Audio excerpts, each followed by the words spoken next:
2001 po, dito po nagsimula yung kwento ng pamilyang De Los Santos na nung Pinas lang ang aking tatay, nagkaroon ako ng galit sa gobyerno dahil sa murang edad ay nakita ko, naramdaman ko yung walang kasalanan yung aking tatay kung hindi lamang ang magtaguyod ng interes at kapakanan ng mga katutubong dumagat at remontado ng Rizal.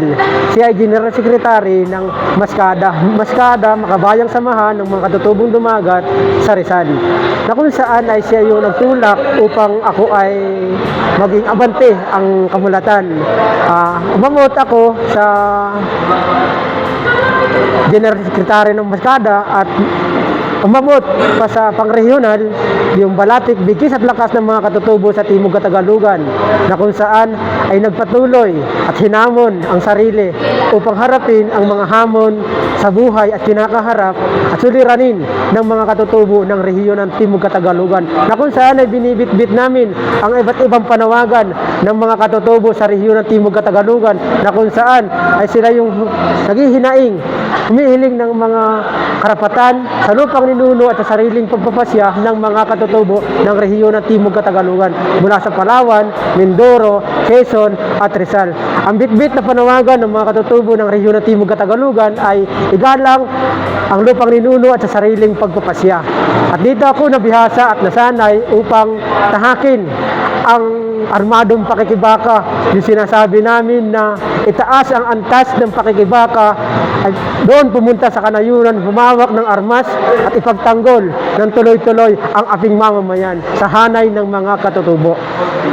Dito na rin naging kuda ko sa loob ng 4 na taon ang Unak, Rod, Ian at Edwin.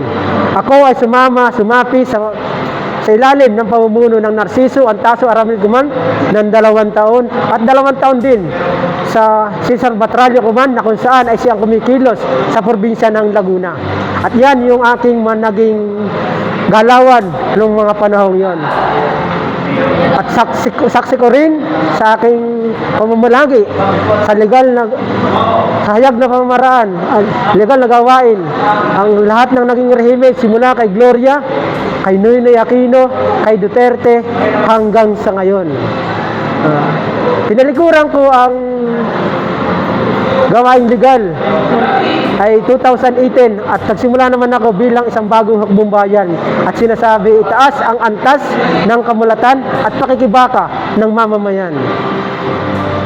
Nakaranas ako ng maraming hirap, sakripisyo, gutom, pagod, puyat at ang pinakang malaki na nawala sa akin ay lumaki ang aking mga anak nang hindi ko sila nakikita at hindi nila ako nakakasama. Nasa legal pa man ako, hindi ko na nakikita ang aking mga anak.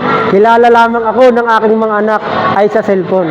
Kaya simula noon naalala ko ang aking sarili na hindi pa huli ang lahat para magbago, para magbalik loob at sagpangin ang programa ng ating gobyerno para sa pagbabalik loob at binibigyang pagkakataon ang mga gustong mag-surrender ay bibigyan ng gobyerno ng karapatan upang matamasa ang tunay na pagbabago, tunay na kapayapaan, hindi yung aming sinisigaw dati sa lansangan, kapayapaan na kamamatay, maling pangatwiran at pananaw ang itinanim sa amin ng revolusyonaryong kilusan. So nagsimula ka sa legal na samahan pala? Nagsimula ako sa legal na samahan sa organisasyon, nagsimula ako sa pangprobinsya at tumaas sa pangrehiyon at panahon nagiging tagapagsalita rin ako ng katribo na kung saan ay yung samahan ng mga katutubo ng buong Pilipinas. So ano yung pangunahing issue noon na bit-bit ng legal na organisasyon? Ang pangunahing bit-bit dito sa Rizal, yung pangunahing issue dito, yung National Greening Program, naibandang, at yung hindi paggalang doon sa karapatan ng mga katutubo sa lupang ninuno. At tinutulig sa rin namin ang NCIP dahil sa amin, yung NCIP, itinanim sa amin na hindi naging maganda yung pamamalakad ng NCIP para sa amin. So, Yung binabanggit mong Laiban, ito yung Kaliwadang project ngayon. Yan yung kaliwadang na project. Oo. So simula dyan, mula dun sa legal na pakikibaka, so, napunta ka na sa Armado. Armadong pakikibaka. So paano yung ekonomiya? Kasi nabanggit mo na yung anak mo lumaki na malayo siya. Paano yung pagkain ng pamilya? Paano yung meron ba kayong sweldo? Meron bang ibinigay na subsidiya? Sa pamilya po namin, wala po kaming binibigay sa amin. Wala po kaming sweldo. So walang subsidiya. Wala po. Sakripisyo yung pamilya pala. Anong damdamin ngayon ng pamilya mo matapos na magbalik loob ka sa pamahalaan? Hindi, malaking naging tuwa po ng aking pamilya at sinabi nga po ng aking pamilya na nagkaroon na yung kanilang panalangin na dininig yung kanilang panalangin na ako sana ay makaisip at biglang magbago ang aking paninindigan sa akin.